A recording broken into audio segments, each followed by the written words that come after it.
हरे कृष्णा। तो बहुत बहुत स्वागत है आप सभी का हमारे आज के विशेष सेशन में, जिसमें हम चर्चा करने वाले हैं अधिक मास पुरुषोत्तम मास के विषय में, जो कि बहुत ही जल्दी अभी प्रारंभ होने वाला है। आप सबको पता ही है ना। अगले हफ्ते से ही है, एक हफ्ता भी नहीं है, 17 मई से 15 जून तक पुरुषोत्तम अधिक मास है।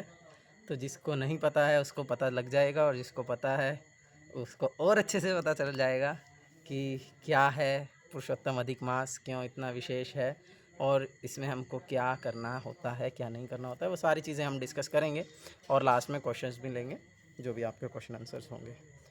तो ठीक है जी, एक छोटी सी प्रार्थना के साथ शुरू करेंगे। ओम अज्ञानतिमिरान्धस्य ज्ञानञ्जनशलाकया चक्षुरुन्मिलितं येन तस्मै श्रीगुरुवे नमः। हरे कृष्णा। तो आ, अगर मान लीजिए जैसे आज मंडे है और आपको पता चले कि कल ट्यूसडे छोड़ करके वेडनेसडे को आप मरने वाले हैं, तो आप क्या करेंगे? हैं? अपनी एफडी तुड़वाएंगे, या कुछ अधूरे सपने जो एक दिन में पूरे हो सकते होंगे उनको पूरा करेंगे, हैं? अपनी वसीयत लिखेंगे, हैं? देखेंगे अपने बाद वालों का आप क्या कर सकते हैं, व्हाट्सएप में से बहुत सारी चैट्स डिलीट करेंगे है ना? क्या क्या करेंगे पता नहीं। तो एकदम हाइपर टेंशन हो जाएगी। अरे भैया, फिर आपको कहेंगे अरे क्लास हो रही है, चलो क्लास सुन लो। अरे भाई मैं मरने वाला हूँ परसों को, मेरे को बहुत काम करना है, टाइम नहीं है मेरे पास, है ना? ऐसा होगा ना। तो जब परीक्षित महाराज को जब पता चला कि अगले 7 दिन के बाद जो है उनकी तक्षक नाग के काटने से उनकी मृत्यु हो जाएगी, और जब 5 दिन बीत चुके थे, जब एक दिन छोड़ करके अगले दिन उनको तक्षक नाग काटने के लिए आने वाला था, यानी कि जब सुखदेव गोस्वामी से कथा सुनते हुए परीक्षित महाराज को 5 दिन हो गए, तो फिर परीक्षित महाराज अपने अनुभव बता रहे हैं। परीक्षित महाराज को कैसा लग रहा है? तो फिर परीक्षित महाराज बोल रहे हैं, बहुत सुंदर श्लोक है कि मैं भूल गया वयम, तो उसमें बड़ा सुंदर वर्णन है 10वें स्कंद के 12वें अध्याय का 43वां श्लोक है, बहुत सुंदर है। पुण्य कृष्ण कथामृतम, कि आपके मुख से मुहुस्त्वतः, वयम मुहुस्त्वतः, जो ये आप पुण्यम कृष्ण कथामृतम, ये जो कृष्ण कथा जो आप हमको सुना रहे हैं, जो आपके श्रीमुख से हमको सुनने को मिल रही है, उससे दिव्य आनंद का मैं अनुभव कर रहा हूँ, दिव्य अमृत का मैं अनुभव कर रहा हूँ। तो इतनी दिव्य है भगवान की कथा, इतना दिव्य है कि जिसको सुनने से सभी प्रकार की जो चिंताएं हैं उससे व्यक्ति मुक्त हो जाता है। उसके बाद कोई भय नहीं रहता, उसको बोलते हैं अभयम। भगवद गीता में भगवान जब ज्ञान का वर्णन करते हैं 13वें अध्याय में, तो बोल रहे हैं अभयम सत्व संशुद्धि ज्ञान योगम व्यवस्थिति है। तो सबसे पहली ही चीज़, उसमें 20 चीज़ें बताई हैं, उसमें से सबसे पहला ही है अभयम, द स्टेट ऑफ अभयम। प्रभुपाद बहुत डिटेल में एक्सप्लेन करते हैं अभयम को, कि जो इस भौतिक संसार में सब लोग हैं वो भय में हैं, चिंताओं में हैं, लेकिन जो भगवान के भक्त होते हैं वो अभयम की स्थिति को प्राप्त कर लेते हैं। उनको किसी स्थिति का भय नहीं है, किसी चीज़ का भय नहीं होता, मृत्यु का भी भय नहीं होता है। तो इस प्रकार से भगवान, क्यों? क्योंकि वे भगवान की दिव्य कृष्ण कथा का श्रवण करते हैं, वे भगवान की दिव्य कथा का श्रवण करते हैं। तो इसीलिए भगवान की कथा का हमको श्रवण करना चाहिए, और उस कथा में भगवान जिन्हें उत्तम श्लोक कहा जाता है उनका गुणानुवर्णन हमको करना चाहिए, सुनना चाहिए। तो उत्तम श्लोक क्यों कहते हैं भगवान को? इसके अनेक कारण हैं, है ना? हमने पहले भी अनेक बार चर्चा किया है। उत्तम श्लोक, उत्तम माने श्रेष्ठ, सर्वश्रेष्ठ। तो जिनका वर्णन सर्वश्रेष्ठ, शास्त्रों के चुने हुए सर्वश्रेष्ठ श्लोकों से जिनका वर्णन किया जाता है उन्हें उत्तम श्लोक कहते हैं, उन्हें भगवान श्री कृष्ण हैं जिनका वर्णन उत्तम श्लोकों के साथ किया जाता है ना? या फिर एक बड़ा सुंदर एक भक्त समझा रहे थे, बोले कि भगवान का वर्णन जिस भी श्लोक से किया जाता है वो श्लोक उत्तम बन जाता है ना? वो श्लोक सर्वश्रेष्ठ हो जाता है। तो इसीलिए उसको उत्तम श्लोक, इसलिए भगवान को उत्तम श्लोक कहते हैं। और अगर हम संस्कृत से समझने जाएं तो उद्गता तमः इति उत्तमः, है ना? जिनका वर्णन करने से, जिनका गुणगान करने से, जिनके श्लोकों को, जिनके बारे में, है ना, श्लोक यानी जिनकी कीर्ति के बारे में बोलने से क्या होगा? व्यक्ति तमो रजोगुण से ऊपर उठ जाएगा। उद्गता तमः, तमो रजोगुण से ऊपर उठ जाएगा। ऐसे भगवान को कहते हैं उत्तम श्लोक। तो भगवान का एक नाम है उत्तम, और भगवान ईश्वर एकला ईश्वर कृष्ण आर सब भृत्या। तो अकेले कृष्ण ही पुरुष हैं वास्तविकता में, बाकी सब तो प्रकृतियां हैं। हमने अभी चर्चा किया अपरा और परा प्रकृति। तो भगवान कृष्ण पुरुष हैं, और इसीलिए भगवान कृष्ण क्या हो गए? पुरुषोत्तमा। तो भगवान कृष्ण का बहुत ही सुंदर एक नाम है पुरुषोत्तमा, है ना। आप जानते हैं जब त्रेता युग में भगवान कृष्ण प्रकट हुए हैं भगवान राम के रूप में, तो भगवान को क्या कहा जाता है? भगवान राम क्या हैं? बोलो, कौन बोलेगा? मर्यादा पुरुषोत्तम है। तो पुरुषोत्तम है, मर्यादा को निभाने में सभी पुरुषों में सबसे श्रेष्ठ हैं भगवान श्री राम। जिस प्रकार से वे अपने आचरण से सिखा रहे हैं कि हमें किस प्रकार से मनुष्य जीवन में आचरण करना है, किस प्रकार से मनुष्य जीवन में नियमों का पालन करना चाहिए, वे हैं भगवान श्री राम। जैसे कि जब माता पिता होते हैं, जब वो अपने छोटे बच्चों को पढ़ा रहे होते हैं तो उसका हाथ पकड़ करके ABCD लिखवाते हैं ना। तो ऐसा थोड़ी है कि वो ABCD नहीं जानते हैं, वो तो ABCD जानते हैं, ABCD लिखना भी जानते हैं, पढ़ना भी जानते हैं, सब कुछ जानते हैं। फिर क्यों वो बच्चे का हाथ पकड़ करके लिखवा रहे हैं? उसको सिखाने के लिए। तो उसी प्रकार से भगवान राम अपने आचरण से सिखा रहे हैं हम सब जीवों को कि किस प्रकार से हमको मर्यादा में रह करके हमको किस प्रकार से आचरण करना होता है। ये है मर्यादा पुरुषोत्तम श्री राम। और वही कृष्ण जब द्वापर युग में आते हैं तो फिर क्या कहलाते हैं? अरे लीला पुरुषोत्तम भगवान श्री कृष्ण, है ना।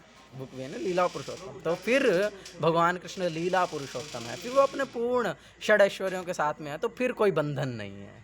फिर उन्होंने अपनी दिव्य लीलाओं को प्रकट किया है, जिनको पढ़ करके हमेशा जो भक्त लोग हैं वो दिव्य पुण्य कृष्ण कथामृतम, है ना, तो उसका दिव्य आनंद लेते हैं। तव कथामृतम तप्त जीवनम कविभिरीडितं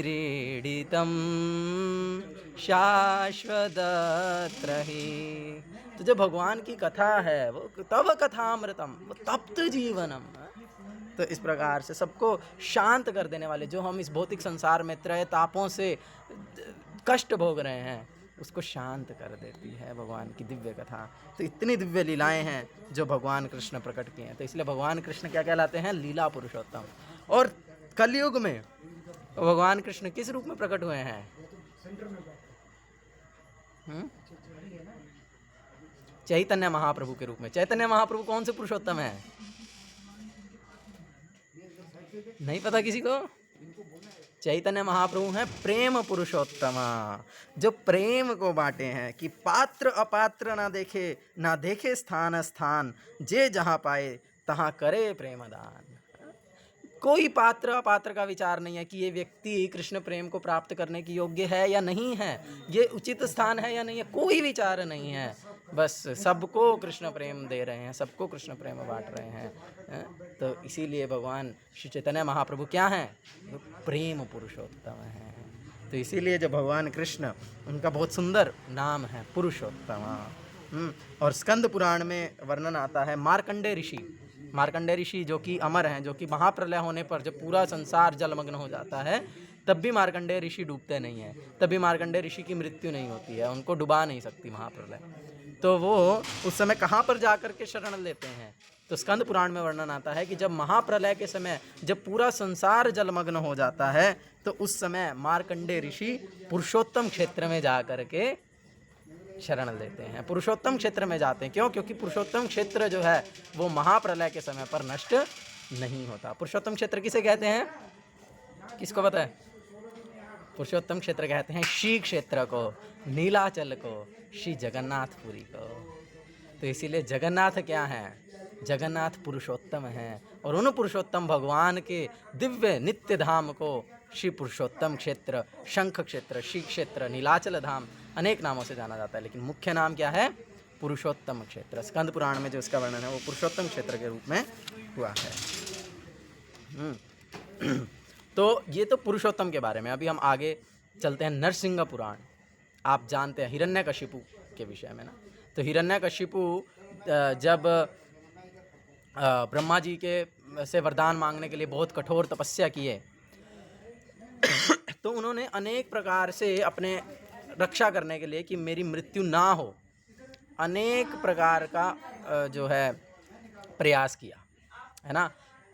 हिरण्यकशिपु, गुरुमा अर्थ बताते हैं। हिरण्य माने सोना, गोल्ड, और कशिपु में सॉफ्ट बेड।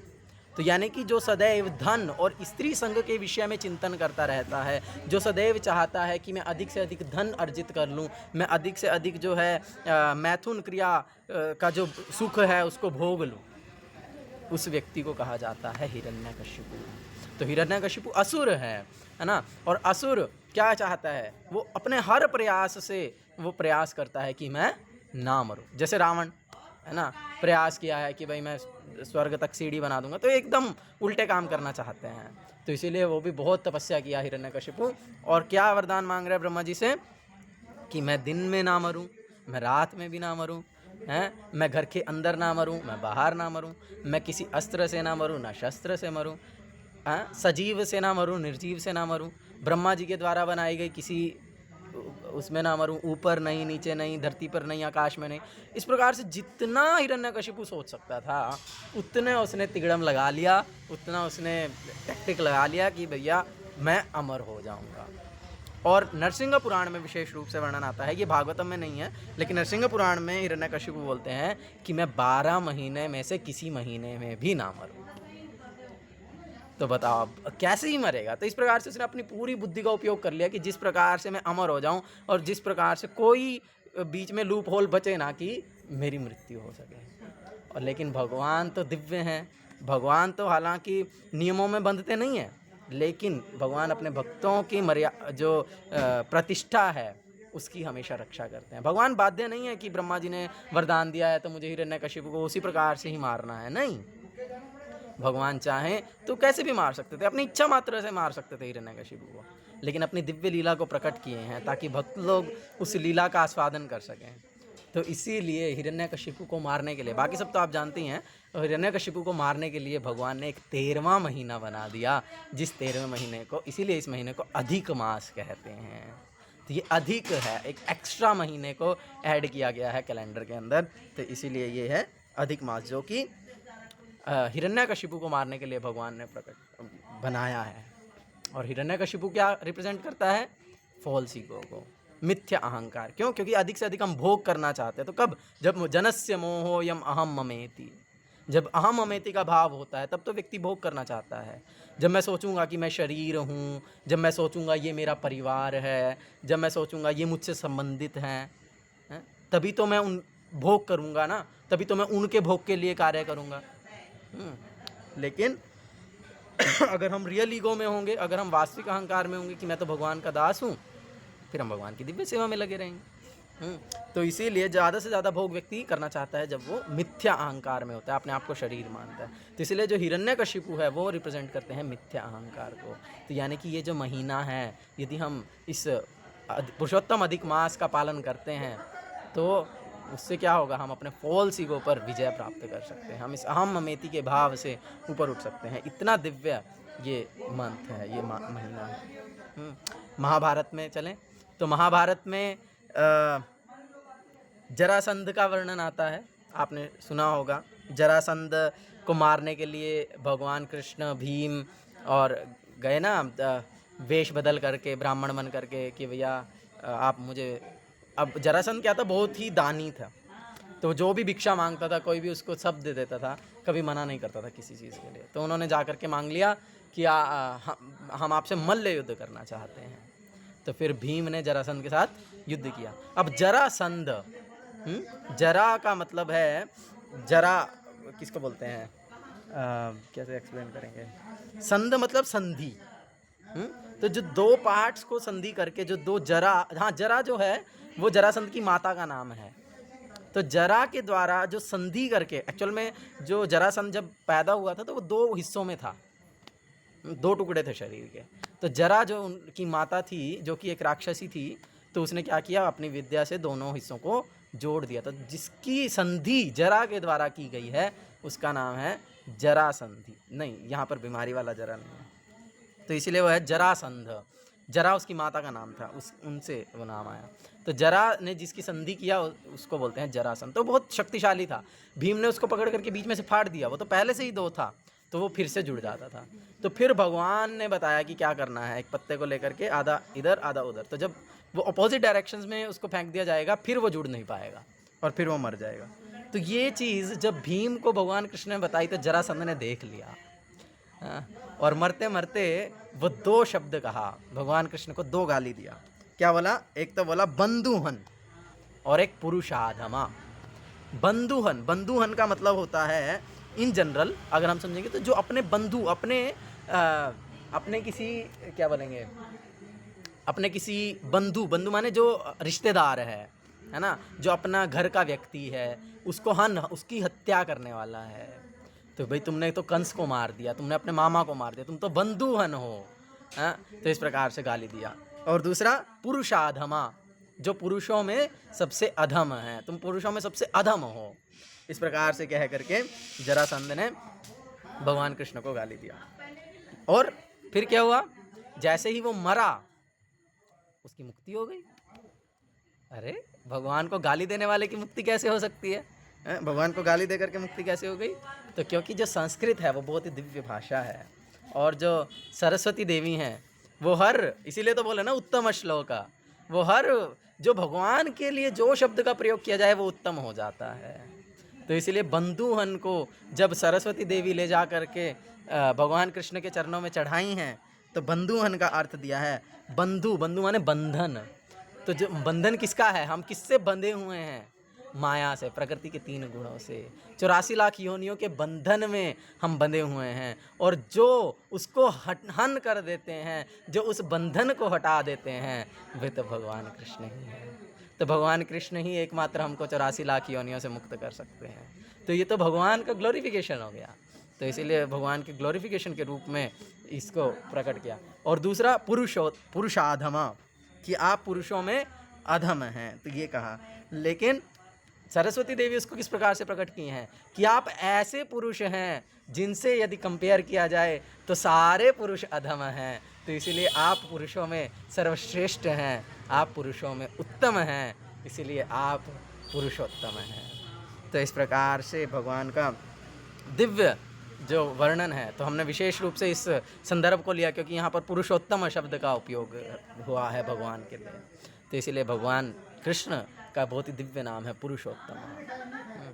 तो अब अधिक मास के विषय में अगर हम चर्चा करें तो एस्ट्रोलॉजी के हिसाब से जब हम देखते हैं, वशिष्ठ मुनि के द्वारा जो सारा कैलकुलेशन किया गया है, तो उसमें एक कैलकुलेशन होती है चांद के हिसाब से, है ना, और एक कैलकुलेशन होती है सूर्य के हिसाब से। तो सूर्य को अपनी, अब हालांकि जो हमारी करंट साइंस है, मॉडर्न साइंस है, उसकी कैलकुलेशंस अलग हैं, और जो हमारे वैदिक साइंस है उसमें कैलकुलेशंस अलग हैं। लेकिन दोनों में जो चीज़ें हैं, जैसे कि जो सूर्य है उसको अपना एक चक्कर पूरा करने में, मतलब जिस स्थिति में वो आज है पुनः उस स्थिति में आने में सूर्य को 365 दिन लगते हैं। इसीलिए तो हमारा जो एक साल है मॉडर्न साइंस के हिसाब से वो भी 365 दिन का होता है। तो जो हमारा सूर्य का जो वर्ष है वो 365 दिन का होता है। और चंद्रमा को भी अपना एक साल पूरा करने में, क्योंकि उसका गति अलग है, उसका दिशा अलग है, उसका पथ अलग है, तो उसको अपना जो चक्र है वो पूरा करने में लगते हैं 354 दिन। तो चंद्रमा को लगे 354 दिन और सूर्य को लगे 365 दिन। तो दोनों के बीच में कितने दिन का गैप आ गया? 11 दिन का गैप आ गया।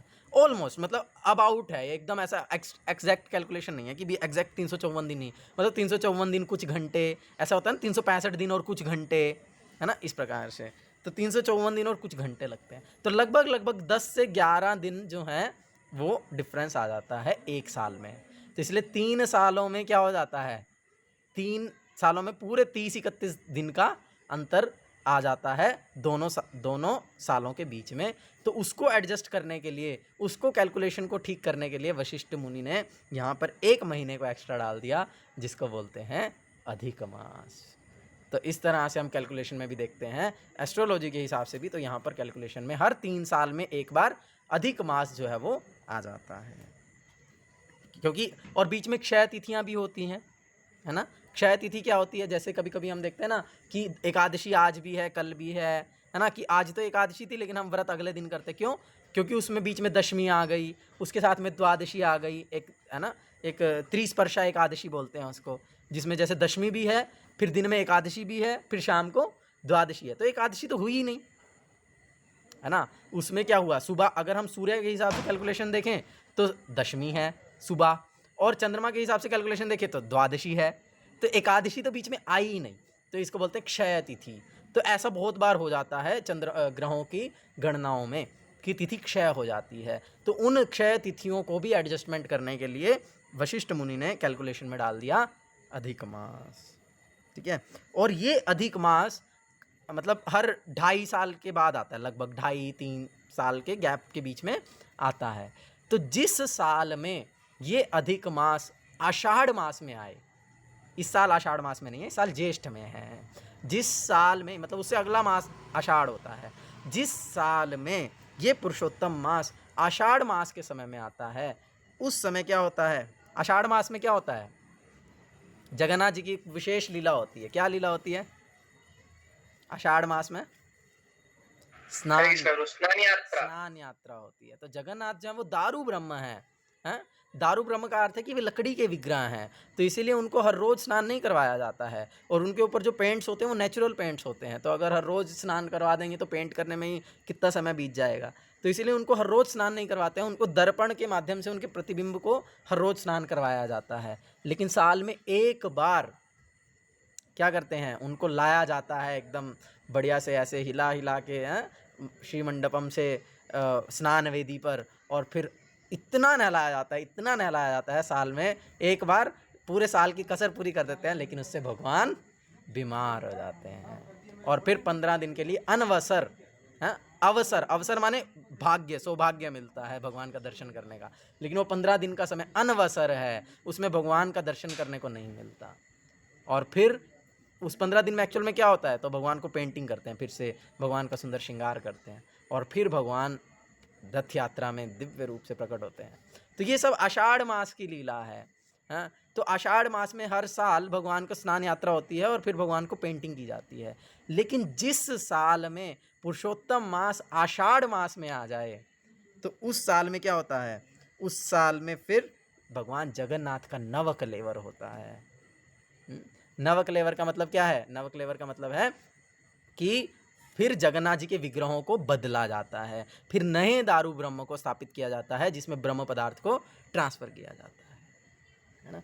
तो ऐसा कोई बोलते हैं कि हर 12 साल के बाद होता है, हर 13 साल के बाद होता है, 19 साल के बाद होता है, तो ऐसा कैलकुलेशन नहीं है। कैलकुलेशन ये है कि जब आषाढ़ मास के अंदर पुरुषोत्तम मास आता है, तो उस मास में फिर जगन्नाथ जी का नव यौवन नहीं होता, माने नया पेंट नहीं होता, फिर क्या होता है, नव कलेवर होता है, फिर पूरे के पूरे विग्रहों को बदला जाता है। तो ये पुरुषोत्तम मास का विशेषता है, पुरुषोत्तम मास में होता है। और लेकिन आप देखेंगे जो कर्मकांडी लोग हैं, जो समार्थी हैं, जो कर्म कांड को मानते हैं, वे लोग इस मास को मल मास कहते हैं। सुना है, इस मास को मल मास भी कहा जाता है। मल मास क्यों कहते हैं, क्योंकि इस महीने में कोई भी शुभ कार्य नहीं किया जाता, कर्म कांड का कोई भी कार्य इस महीने में नहीं होता है। जैसे कि मान लीजिए गृह प्रवेश है, उपनयन है, विवाह संस्कार है, कोई विवाह का शुभ मुहूर्त नहीं होता, आप देखना 1 महीने तक कोई शादियाँ नहीं होंगी, और इस प्रकार से कोई भी शुभ मुहूर्त इस मास में है ही नहीं। एक्स्ट्रा महीना है ना ये तो इसीलिए, क्योंकि एक्स्ट्रा महीना है तो इसको किसी देवी देवता ने स्वीकार ही नहीं किया, है ना। हर वार का एक देवी देवता होते हैं, हर तिथि का एक देवी देवता होते हैं, हर महीने के देवी देवता होते हैं। इस प्रकार से हर एक चीज़ का एक प्रिसाइडिंग क्या बोलेंगे, एक मुख्य देवी देवता होते हैं, है ना। लेकिन क्योंकि ये तो अधिक मास है, इसको तो एक्स्ट्रा ऐड किया गया, इसीलिए किसी ने इसको एक्सेप्ट ही नहीं किया, बोलते कि नहीं नहीं ये तो एक्स्ट्रा है, ये तो इसीलिए क्योंकि अब किसी देवी देवता ने उसको एक्सेप्ट ही नहीं किया, तो इसीलिए इस मास को नाम दे दिया मल मास। और ये जो मल मास है, इसमें इसीलिए कोई भी शुभ कार्य, कर्मकांडीय शुभ कार्य नहीं किया जाता है। लेकिन वैष्णवों ने इसकी बड़ी सुंदर व्याख्या की है। हाँ, ये मल मास है। कैसे मल मास है कि यदि आप इस मल मास का, इस पुरुषोत्तम मास का, इस अधिक मास का दृढ़तापूर्वक व्रत पालन करते हैं, तो आपके हृदय में जो मल है वो सारा का सारा धुल जाएगा, वो सारा का सारा नष्ट हो जाएगा। तो इसलिए वैष्णवों के लिए, भगवान के भक्तों के लिए ये मास बहुत ही ज़्यादा विशेष होता है। तो इस प्रकार से मलमास का वर्णन है। और इस अधिक मास की, पुरुषोत्तम मास की बहुत महिमा पद्म पुराण में और स्कंद पुराण में अलग अलग वर्णन की है, क्योंकि स्कंद पुराण मुख्य रूप से पुरुषोत्तम क्षेत्र के विषय में वर्णन करता है और पद्म पुराण में भी इस के विषय में मिलता है। तो सूत गोस्वामी और शौनक आदि ऋषि आपस में वार्तालाप कर रहे हैं, है ना। श्रीमद् भागवतम में भी हम देखते हैं सूत गोस्वामी और शौनक आदि ऋषियों की वार्तालाप चल रहे हैं। तो उसमें शौनक आदि ऋषि एक जो है सूत गोस्वामी को कुछ हरि कथा सुनाने के लिए जब कहते हैं कि आप कृपया हमको कुछ भगवान की कुछ दिव्य कथा सुनाइए, तो फिर सूत गोस्वामी उनको बोलते हैं कि ठीक है, मैं तुमको वो कथा सुनाता हूँ जो नर नारायण ऋषि ने बद्रीनाथ में सुनाई थी नारद मुनि को।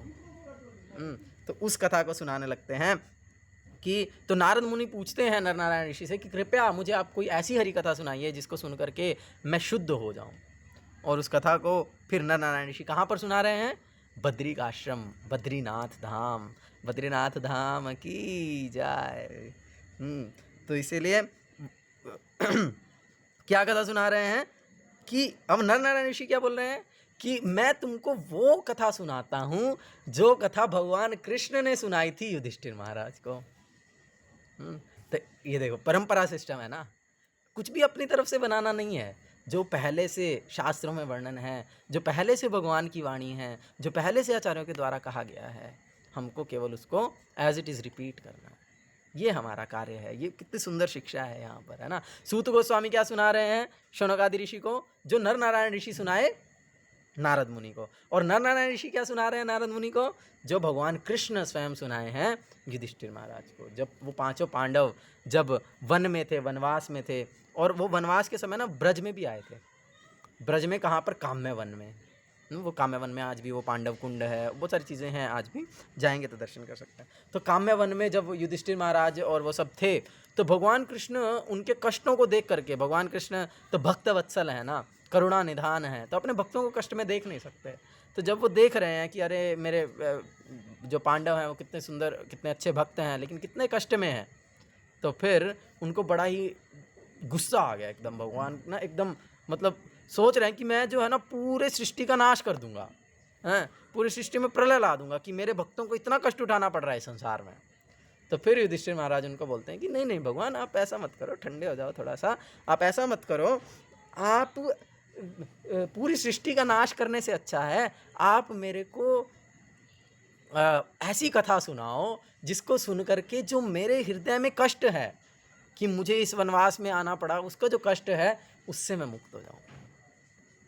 वनवास के कष्ट से मुक्ति नहीं मांग रहे हैं, उस वनवास के कारण, वो तो मेरे कर्मों का फल है, निज कर्म गुण दोष जे जे जन्म पाई, वो तो एक्सेप्टेड है। भक्त को भक्ति ये नहीं चाहता कि मेरे जीवन में कष्ट ना आए, लेकिन अहेतु की भक्ति हृदय जागे अनुक्षण है। लेकिन मैं आपका भक्त बना रहा हूँ, आपकी भक्ति में लगा रहा हूँ, ये भक्त की इच्छा होती है ना। तो इसीलिए भी ये कष्ट मेरा कैसे कम हो, जो मेरे हृदय में ये जो कष्ट हो रहा है कि मुझे इतना कष्ट भोगना पड़ रहा है, मैंने इतना गलत कार्य किया है ना, मैंने जुआ खेल लिया, मैंने अपनी पत्नी का इतना अपमान करवा दिया, और अब मेरे को किस प्रकार से अपने परिवार को लेकर के वन में भटकना पड़ रहा है, तो इसका जो मेरे हृदय में कष्ट है वो कम हो जाए। आप मेरे को ऐसी कोई कथा सुना दो, हाँ, आप उसका नाश कर दो, आप संसार का नाश मत करो।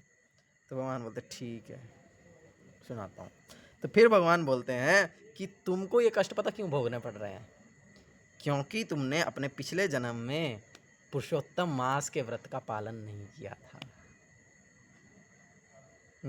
क्योंकि तुमने इस पुरुषोत्तम मास को नेग्लेक्ट कर दिया था, तुमने इसका महिमा को नहीं जाना और तुमने इसका पालन नहीं किया, इस व्रत का पालन नहीं किया, इस कारण से आज तुम वन में हो। अच्छा जी, तो बहुत सुंदर सुंदर अभी कथाएं हैं। तो अब द्रौपदी बोलती हैं कि चलो ठीक है, इन लोगों ने तो पुरुषोत्तम मास के व्रत का पालन नहीं किया था, इस कारण से इन लोगों को वन में आना पड़ा, लेकिन मैं तो पिछले जन्म में इनकी पत्नी नहीं होंगी, मैं तो कहीं और होंगी, तो मेरे को क्यों ये कष्ट भोगना पड़ रहा है? तो फिर भगवान सुनाते हैं, चलो तुम्हारे बारे में बताता हूँ कि पिछले जन्म में तुम मेधवी ऋषि की पुत्री थी। और वो मेधवी ऋषि इतने एडवांस थे, इतने उन्नत भक्त थे, इतने उन्नत भक्त थे, इतना भजन में लगे हुए थे, इतना भजन में लगे हुए थे कि वो तुम्हारी शादी करना ही भूल गए। बूढ़े हो गए, भजन करते रहे करते रहे करते रहे, बूढ़े हो गए। पहले के समय में इतना तल्लीन हो जाते थे, इतना ज़्यादा संलग्न हो जाते थे भगवान के भजन में कि सब कुछ भूल जाते थे। पहले के समय में ऋषि लोग ऐसे होते थे, कितना कंसंट्रेशन होता होगा। इसीलिए तो कलयुग के लोग मंदा सुमंद मते हो मंद भाग्य उपद्रता, है ना। इसीलिए तो हम लोग मंद हैं, हमारा भाग्य मंद है, हमारा मति मंद है। देखो कितने उन्नत भक्त हैं, किस प्रकार से इतना अधिक संलग्न हो गए भगवान के भजन में कि उनकी कोई पुत्री भी है और उस पुत्री का विवाह भी करना है, भूल गए, वृद्ध होकर के चले गए, शरीर त्याग दिया। अब पुत्री तो अकेली रह गई, पुत्री के पास तो कोई भी नहीं, तो वो बेचारी क्या करे। तो उन्हीं मेधवी ऋषि के दोस्त थे दुर्वासा मुनि। तो दुर्वासा मुनि के पास गए, दुर्वासा मुनि मैं शादी करना चाहती हूँ, मेरे हृदय में बहुत इच्छा है कि, लेकिन मेरे पिता तो मेरी शादी करके नहीं गए, तो आप मेरा विवाह करवा दो। तो दुर्वासा मुनि के बारे में सब जानते हैं ना। दुर्वासा मुनि क्या हैं?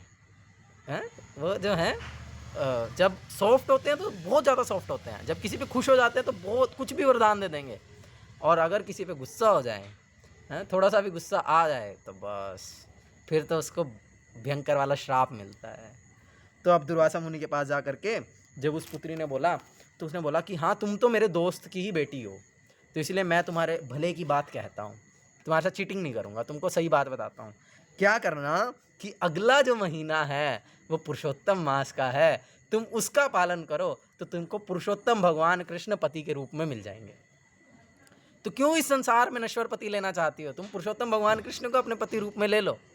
तो उसके लिए क्या करो, ये पुरुषोत्तम मास, अधिक मास आ रहा है, उसका पालन कर लो।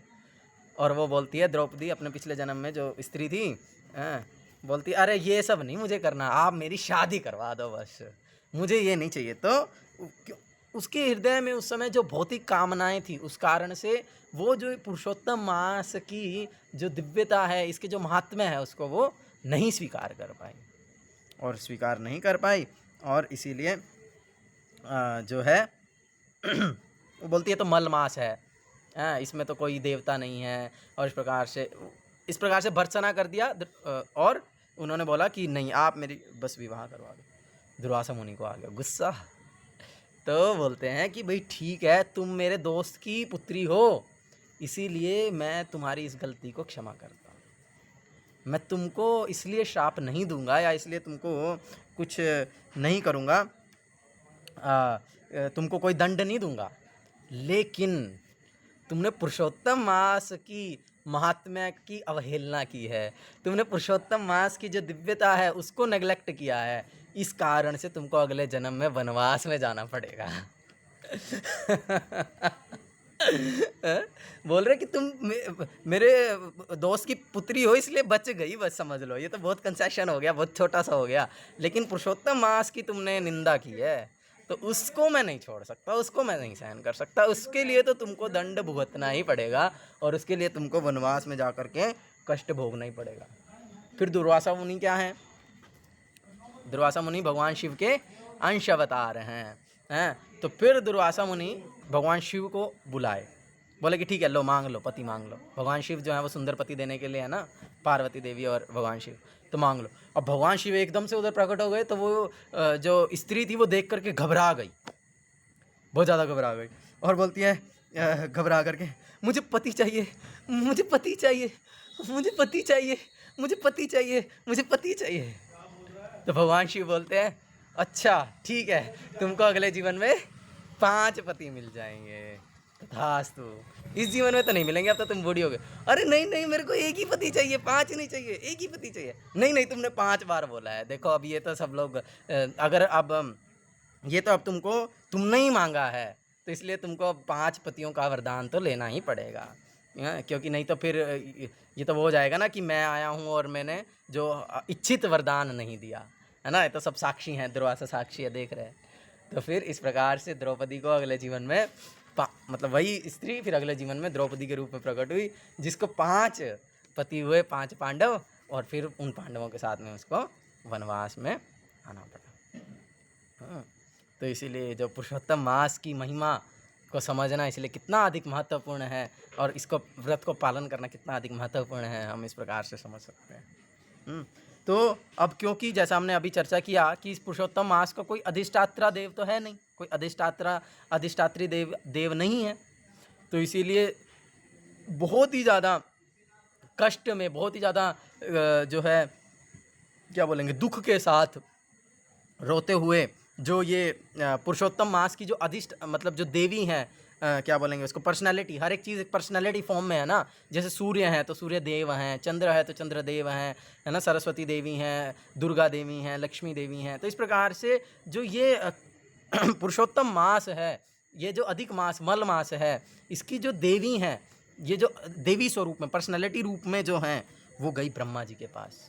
जैसे जब अभी आपने पढ़ा ना, जब कंस के और अन्य दुष्टों के अत्याचारों से जब पृथ्वी परेशान हो गई, तो वो पृथ्वी पर्सनैलिटी रूप में, है ना, जो पृथ्वी देवी हैं, वो गई फिर भगवान ब्रह्मा जी के पास कि मेरे को आप रक्षा करो, मेरे भार को कम करो। तो उसी प्रकार से यहाँ पर ये जो प्रकृति हैं, ये जो पुरुषोत्तम मास की अधिष्ठात्री जो देवी हैं, वो गई पर्सनैलिटी कि ब्रह्मा जी के पास कि मेरा तो कोई देव ही नहीं है, तो आप मेरे को कृपा करके कोई देव दो। तो ब्रह्मा जी बोलते हैं हाँ भाई, जेन्युइन प्रॉब्लम है, चलो भगवान विष्णु के पास चलते हैं। वैकुंठ में गए, वैकुंठ में जा कर के अब वो क्या बोलती हैं देवी कि अब वैकुंठ क्या है, वैकुंठ तो विगत कुंठा, जहाँ पर कोई कष्ट नहीं, जहाँ पर कोई परेशानी नहीं, लेकिन वहाँ पर जा कर के भी वो रो रही है, वहाँ पर जा कर के भी वो दुखी है, खुश नहीं हो पा रही है। वो बोल रही है कि जब सूर्य और चंद्रमा के बीच में राहु आया था तो उसका क्या हाल हुआ है। जब सूर्य और चंद्र, जब अमृत पान हो रहा था, जब मोहिनी रूप में भगवान सबको अमृत पान करवा रहे थे, तो सूर्य और चंद्रमा के बीच में राहु नाम का असुर आके बैठ गया ना।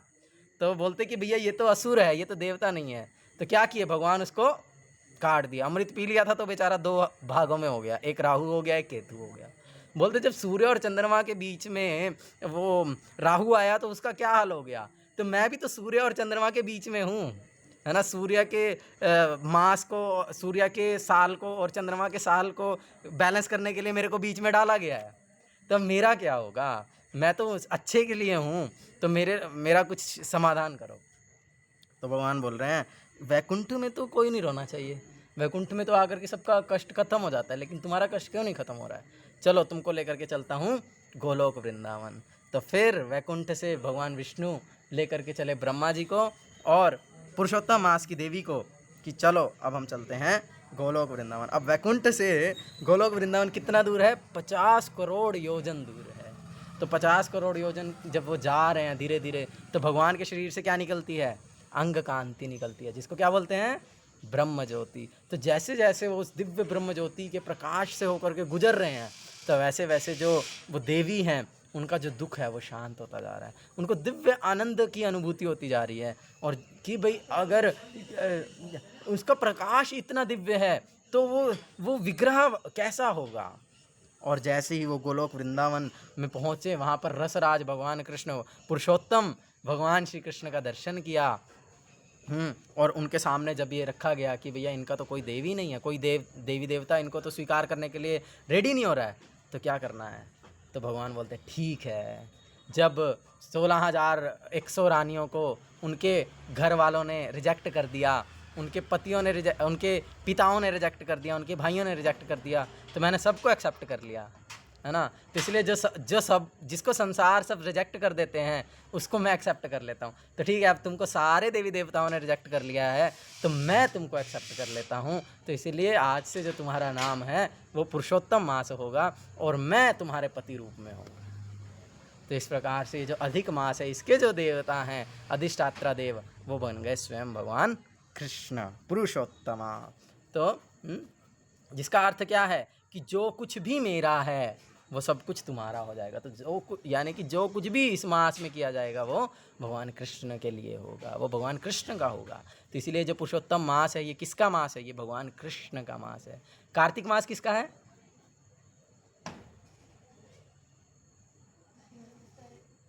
कार्तिक मास के अधिष्ठात्री कौन है, श्रीमती राधिका रानी, श्रीमती राधा रानी है। और ये पुरुषोत्तम मास किसका है, ये कृष्ण का है। तो इसीलिए अगर कोई ऐसा वर्णन है पद्म पुराण में कि अगर कोई एक क्या बोलेंगे 10 लाख 1 मिलियन क्या होता है 10 लाख होता है ना 1 मिलियन यस।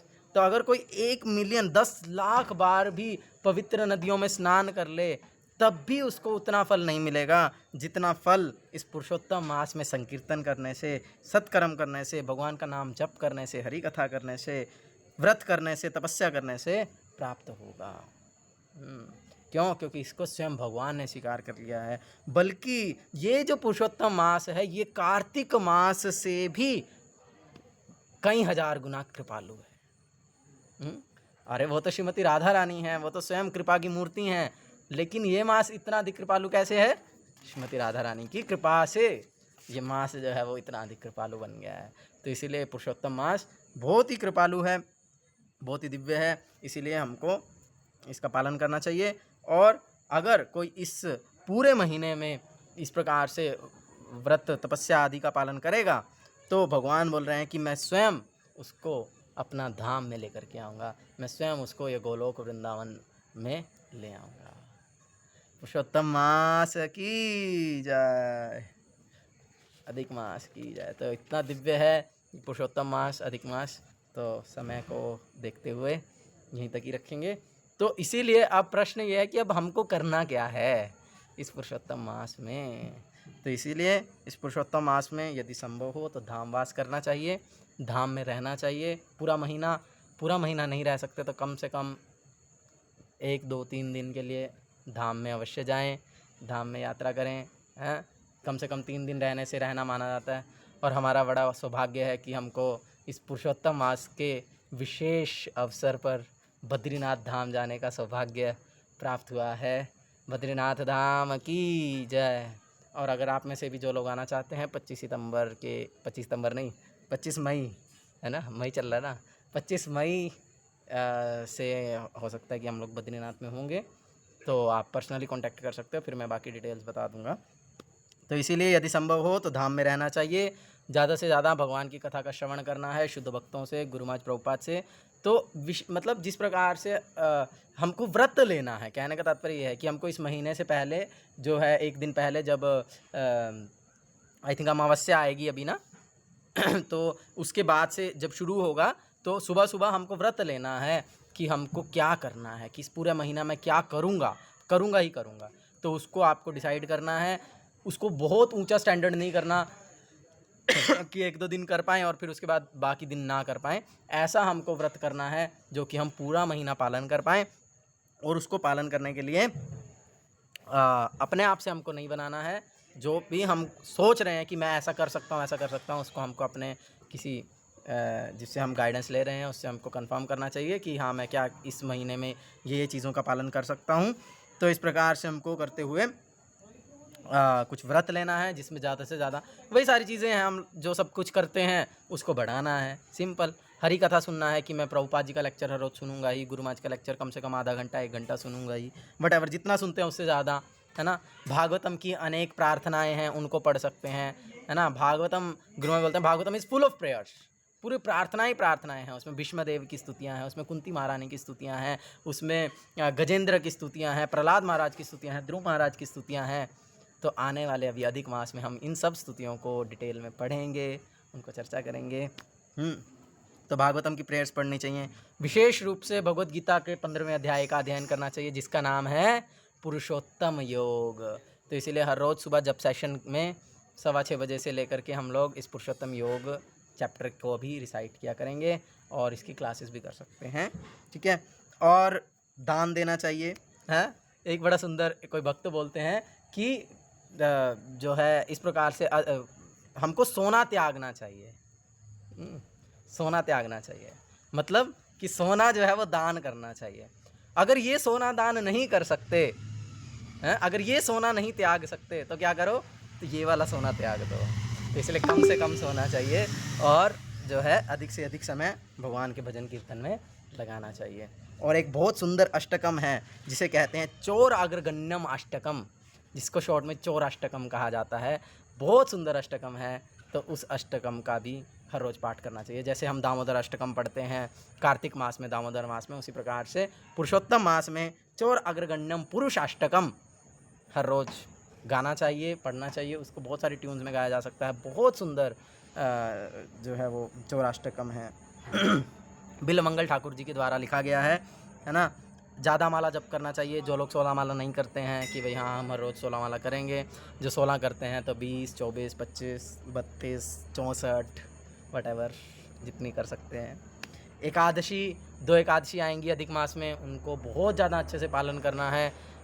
वही अगर प्रयास कर सकते हैं कि दोनों एकादशी पर धाम में रहें, या फिर कम से कम आसपास में कोई मंदिर है तो मंदिर में रहें, कम से कम पूरा दिन मंगला आरती से लेकर के रात तक इस प्रकार से करने का प्रयास करना चाहिए। तुलसी सेवा करना चाहिए विशेष रूप से, और भगवान कृष्ण को बारंबार प्रणाम करना चाहिए। मन मना भव मत भक्तो मध्याजी माम नमस्कुरु। तो भगवान को नमस्कार करना बहुत ही विशेष अंग है भक्ति का। तो इसीलिए अगर आप अभी, कौन कौन अपने घर में भगवान को दंडवत प्रणाम करता है हर रोज़? तो जो एक बार करते हैं, एक बार भी नहीं करते वो एक बार करो, जो एक बार करते हैं वो 3 बार करो, जो 3 बार करते हैं वो 7 बार करो। इस प्रकार से हमको भगवान को दंडवत करना चाहिए। भगवान को आप हर रोज़ दिया दिखा सकते हैं, जिस प्रकार से हम कार्तिक मास में करते हैं। वैष्णव सेवा करनी चाहिए, वैष्णवों का संग करना चाहिए, पूर्ण रूप से ब्रह्मचर्य का पालन करना चाहिए, है ना। मनसा वाचा कर्मणा सब जो भी है प्रयास करना चाहिए कि मैक्सिमम से मैक्सिमम ब्रह्मचर्य का पालन करें। और इस प्रकार से हमको कुछ व्रत लेना है, जिसको कि हमको चर्चा करके, अपने आप से नहीं, उसको चर्चा करके हमको उसको, और इस प्रकार से कि हम उसको पूरा महीना पालन कर पाएँ, इस प्रकार से हमको करना है।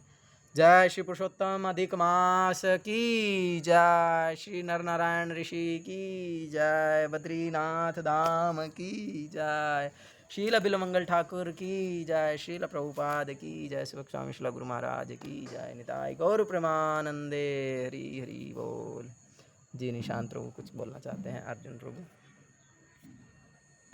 तो ये आपने पहले ही बोल दिया था प्रभु जी, आप जब बोल रहे थे ना कि सोना त्यागना चाहिए, तो मैं यही बोलने वाला था, मैं प्रभु वैसे वाला सोना तो नहीं है, दूसरा सोना है हमारे पास। हाँ, यही तो ये मेटाफर यूज किया ना कि ये सोना नहीं त्याग सकते तो ये सोना त्याग दीजिए, है ना। चलिए, और किसी का कुछ प्रश्न है? नहीं तो मैं चौराष्टकम का पहला फ्रेज को गा करके हम लोग एंड करेंगे। बहुत सुंदर है। किसी को कुछ कहना है? प्रभु जी सोना त्यागना मतलब कम करना है ना सोना? हाँ जी, कम करना है प्रभु जी, कम करना है प्रभु। हाँ वृंदावन का प्रोग्राम नहीं, बद्रीनाथ का बना रहे हैं ना।